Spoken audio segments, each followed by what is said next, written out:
Любовта ми към автомобилите е от мъничка. 4-ти клас бях, когато за първи път запалих автомобила на баща си. Това е моят живот. Моята любов. Аз това правя най-добре. Шофирам, въртя волана.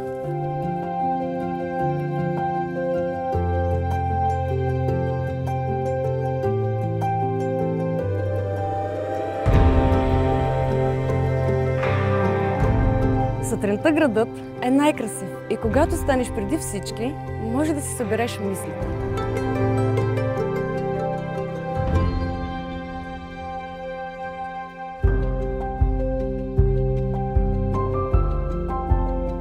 Заплатите ни са много добри като за България, а и ни осигуряват на реалните пари, което никак не е маловажно.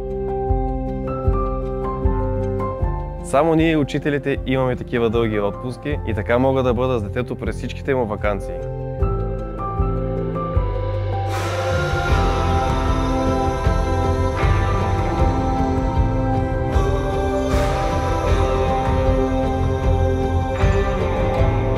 Транспортните работници. Това сме ние, които държиме столицата жива.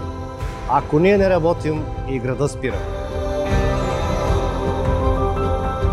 Трамвай е винаги с предимство. Пред всички. Дори пред пешеходците. Бъдете внимателни.